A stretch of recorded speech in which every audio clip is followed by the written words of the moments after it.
हरे कृष्णा। चंद्र ग्रहण यानी कि पृथ्वी की छाया से जब चंद्रदेव ढक जाते हैं, और ये चंद्र ग्रहण मात्र एक खगोलीय घटना नहीं है, अपितु हमारे शास्त्रों के अनुसार एक विशेष अवसर है जब मनुष्य अधिक से अधिक आध्यात्मिक साधना, जप, चिंतन और मनन द्वारा भगवान श्री हरि की कृपा प्राप्त कर सकता है।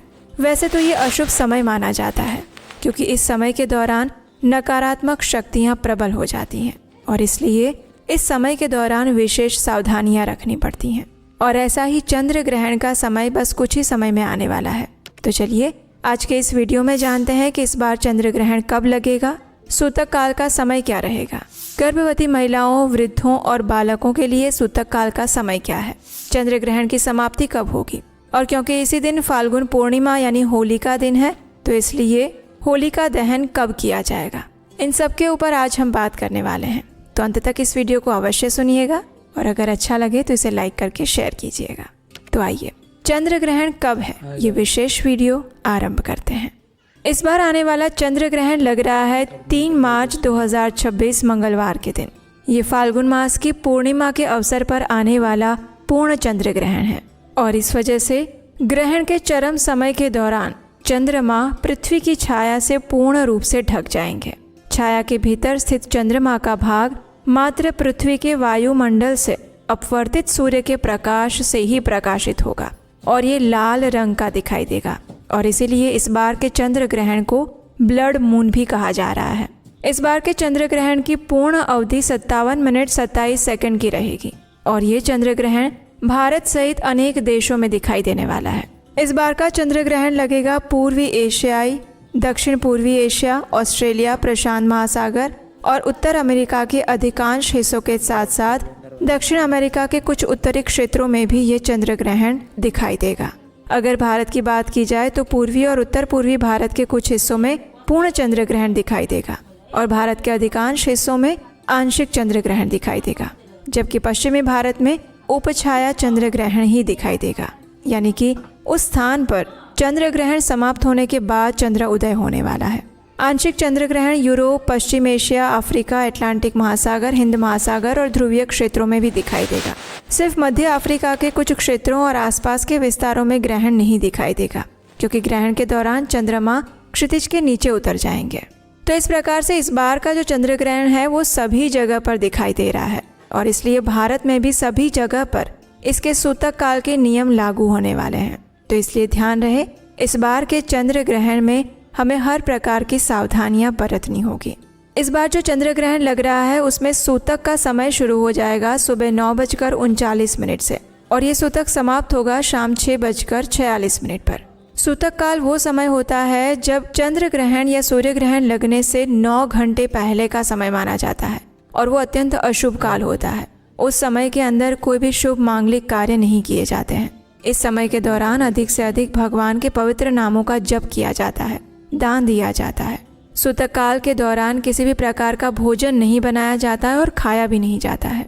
लेकिन विशेष परिस्थितियों में जो बच्चे हैं, वृद्ध हैं, बीमार हैं, गर्भवती महिलाएं हैं, उनके लिए सूतक काल का आरंभ होगा दोपहर में 3:28 से, और ये पूरा होगा शाम 6:46 तक। तो इस समय दौरान ही उन्हें सूतक काल के सभी नियमों का पालन करना होगा। इस दिन चंद्रोदय का समय है शाम 6:26 पर, तो इसलिए जो पूर्ण चंद्र ग्रहण है वो शाम को 6:26 से शुरू हो जाएगा, और शाम 6:46 तक वो समाप्त हो जाएगा। तो स्थानीय ग्रहण जो है उसकी अवधि 20 मिनट 28 सेकंड की मिल रही है। अब देखिए, इस बार फाल्गुन पूर्णिमा पर होली का दिन भी होता है, और अगले दिन रंग वाली होली या धुलेटी मनाई जाती है। लेकिन होली वाले दिन शाम के समय हम होलिका दहन करते हैं।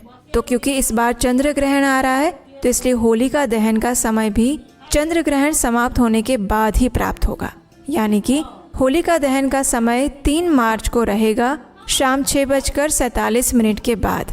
चंद्र ग्रहण और सूतक काल के समय में हम कोई भी शुभ या मांगलिक कार्य नहीं करते, इसलिए होलिका दहन की जो पूजा होगी और अन्य जो भी विधि विधान का पालन करते हैं वो सारा किया जाएगा चंद्र ग्रहण समाप्त होने के बाद, यानी कि शाम 6:47 से लेकर रात 8:50 के बीच में। इसी समय के दौरान इस बार होलिका दहन किया जाएगा। और इस बार जो पूर्णिमा तिथि आ रही है उसका आरंभ हो रहा है 2 मार्च 2026 को शाम 5:55 से और ये पूर्णिमा तिथि समाप्त होगी 3 मार्च 2026 को शाम 5:07 पर। तो इस प्रकार से पूर्णिमा के जो भी व्रत, नियम और उपवास और स्नान दान आप करना चाहते हैं वो आप 3 मार्च को कर सकते हैं। प्रातःकालीन स्नान, दान इत्यादि 3 मार्च के दिन ही करना शुभ रहेगा। लेकिन 3 मार्च को क्योंकि चंद्र ग्रहण का समय है, इसलिए उस दिन पूर्णिमा के अवसर पर आप सत्यनारायण भगवान की कथा नहीं कर सकते। लेकिन आप अधिक से अधिक भगवान के पवित्र नामों का जप कर सकते हैं, उपवास का पालन कर सकते हैं और दान दे सकते हैं। क्योंकि ग्रहण के समय के दौरान दिया गया दान मनुष्य को अक्षय पुण्य फल की प्राप्ति कराता है और ये अत्यंत पुण्यशाली माना जाता है। ग्रहण के समय में जितना अधिक से अधिक आध्यात्मिक कार्य और साधना की जाती है उसका अनंत गुना अधिक फल प्राप्त होता है। और इस बार का चंद्र ग्रहण पूर्ण लगने वाला है और वो भारत में भी दिखाई देने वाला है। तो इसलिए विशेषकर गर्भवती महिलाओं को विशेष ध्यान रखने की आवश्यकता होगी। अगर बहुत ज़रूरी नहीं है तो आदर्श स्थिति ये होती है कि वो घर में ही रहें, अपने गर्भ की रक्षा के लिए भगवान नृसिंहदेव से प्रार्थना करें। अधिक से अधिक विष्णु सहस्त्र नाम का जप कर सकते हैं, हरे कृष्ण महामंत्र का जप कर सकते हैं और अपने गर्भ को ढककर सुरक्षित स्थान में रहते हुए अधिक से अधिक चेतना भगवान श्री कृष्ण के ऊपर केंद्रित करके रख सकती हैं। ग्रहण का समय अत्यंत संवेदनशील होता है और इसीलिए हमारे शास्त्रों में बताया जाता है कि समय के दौरान अधिक से अधिक आध्यात्मिक कार्य करने चाहिए। इस ग्रहण के समय में मंदिर के पट भी बंद हो जाते हैं, भगवान के दर्शन नहीं होते हैं और जब सूतक काल समाप्त होता है तो उसके बाद संपूर्ण रूप से स्वच्छता के साथ फिर से सभी कार्य आरंभ किए जाते हैं। चंद्र ग्रहण के समय में जब सूतक काल चल रहा हो उस समय में हर प्रकार के भोजन पदार्थों में तुलसी पत्र या कुशा घास रख दी जाती है।